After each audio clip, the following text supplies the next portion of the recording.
क्या झारखंड में होगा खेल? हेमंत सोरेन और बीजेपी की दोस्ती का धुआं यूं ही नहीं उठ रहा। पर्दे के पीछे की कहानी क्या है, चलिए आपको बताते हैं। नमस्कार, न्यूज़ 18 का डिजिटल प्लेटफॉर्म देख रहे हैं आप और मैं हूं आपके साथ ऋतु सिंह। बिहार चुनाव खत्म होते ही झारखंड अब फोकस में आ गया है।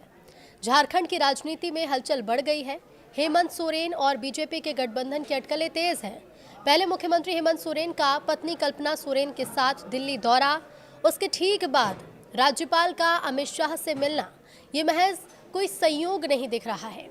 सियासत में टाइमिंग का अपना ही महत्व होता है और यही कारण है कि रांची की गलियों से लेकर दिल्ली की सड़कों तक सियासी गलियारों में जेएमएम एनडीए गठबंधन के अटकलों का बाजार गर्म है।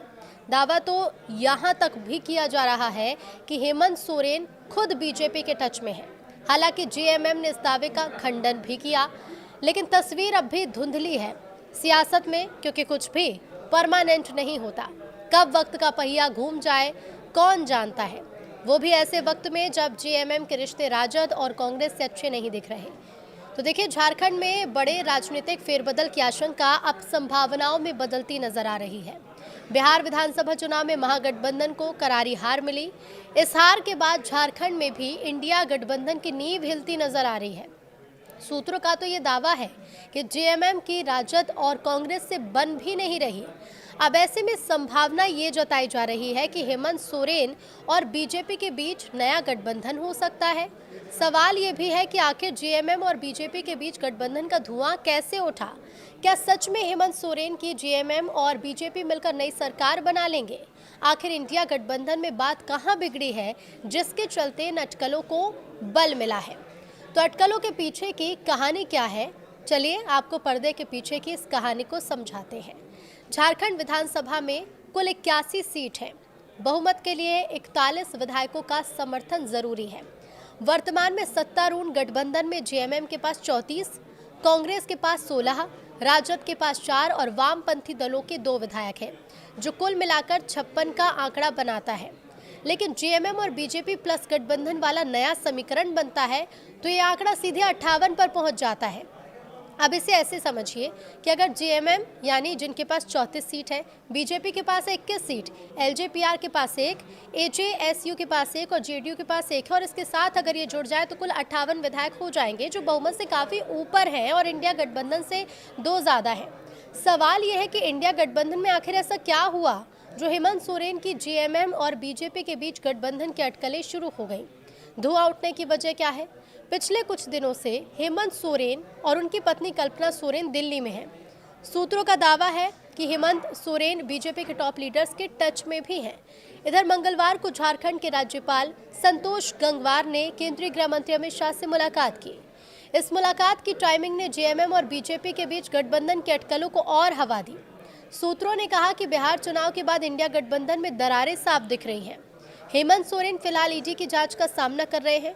वो जमीन घोटाला मामले में जेल भी जा चुके हैं और अभी जमानत पर हैं। तो झारखंड में कहां से बिगड़ी गठबंधन में बात? तो बिहार विधानसभा चुनाव में हेमंत सोरेन की जेएमएम ने महागठबंधन में 7 सीटों की मांग रखी थी।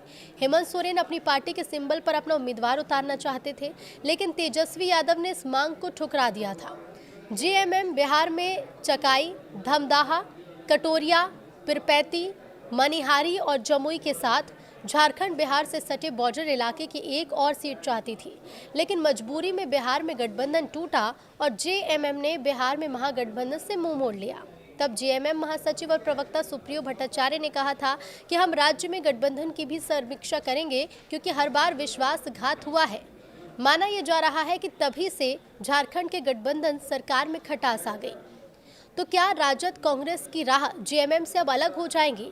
तो सूत्रों से मिली जानकारी के मुताबिक हेमंत सोरेन के कैबिनेट में कई ऐसे मौके आए जब एक साथ कैबिनेट हॉल में मौजूद रहने और आमने सामने होने के बाद भी कांग्रेस और राजद के मंत्रियों से हेमंत सोरेन की बात नहीं हुई। इतना ही नहीं, बीते दिनों कई कार्यक्रम या तो कैंसिल हुए हैं या फिर हेमंत सोरेन उसमें उपस्थित ही नहीं रहे। साथ ही मोराबादी मैदान में नियुक्ति पत्र वितरण कार्यक्रम में राजद और कांग्रेस की फोटो न होने से भी गठबंधन में गांठ की खबरों को और बल मिला। साथ ही दुमका में एक कार्यक्रम में राजद और कांग्रेस के मंत्री नदारद दिखे। अब इन सभी चीजों से ऐसा लग रहा है कि झारखंड में खेला होगा।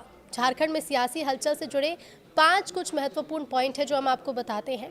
पहला ये है कि झारखंड में राजनीतिक हलचल मुख्य रूप से विधानसभा चुनाव में महागठबंधन की हार के बाद तेज हुई है। मुख्यमंत्री हेमंत सोरेन और उनकी पत्नी कल्पना सोरेन के दिल्ली दौरे ने अटकलों को हवा दी है। दावा किया जा रहा है कि वो बीजेपी के वरिष्ठ नेताओं से संपर्क में है और ये इंडिया गठबंधन में दरार का संकेत दे रहा है। इसके साथ ही हेमंत सोरेन का दिल्ली दौरा ही मुख्य वजह है। हेमंत सोरेन अपनी पत्नी कल्पना सोरेन के साथ कुछ दिनों से दिल्ली में है।